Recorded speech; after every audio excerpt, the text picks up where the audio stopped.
with Richard Carleton, who's the president of the Canadian Securities Exchange. Really great talking to you. Pleasure to be here in Montreal with you today. Yeah, so like you said, we're in Montreal at the F1 Capital Conference. What is the main message you'd like to get across to investors watching? Well, we're here to support a number of our companies that are looking to raise capital.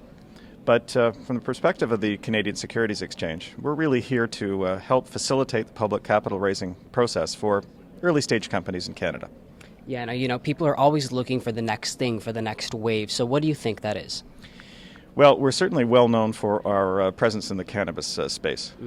We've listed over the last couple of years approximately 50 companies in the space, and we've helped a number of the industry leaders launch in Canada.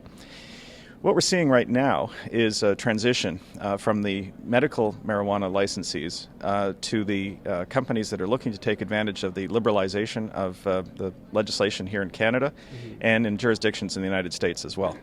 Yeah, so you mentioned the United States and how a lot of those companies might be coming to Canada to raise capital and get enlisted here. So what do you have to say about that?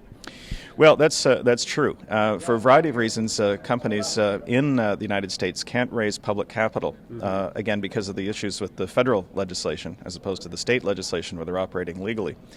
So a number of companies are looking to the Canadian public markets to raise the growth capital they need to meet both medical and legal cannabis use provisions that are coming on board in the United States.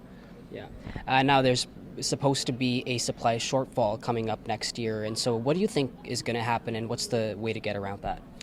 Well, it's not just the supply shortfall that we're looking at in Canada if the legislation goes through on July 1.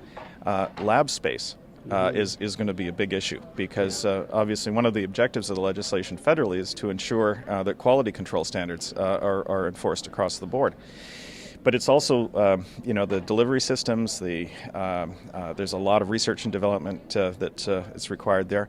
One of the other issues is that we want Canada to be a leader in cannabis research as well, and there are a number of companies that will be, I think, coming to market to raise money to support those efforts.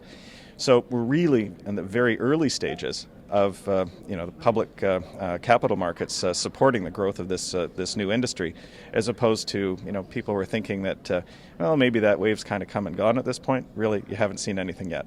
Yeah. Now it is obviously a very hot market. Everybody wants to get into it. So what is your advice to investors who are trying to get into cannabis but not quite sure how to do it? Well, as always, a well-informed consumer is the best consumer, and there's an awful lot of information that is available, through a variety of sites. And you're beginning to see now, the dealer community create research reports and beginning to track these companies. And really, investors need to look at, all of the information that's available. Yeah. Well, thanks so much for talking to us, Richard. My pleasure. Thank you.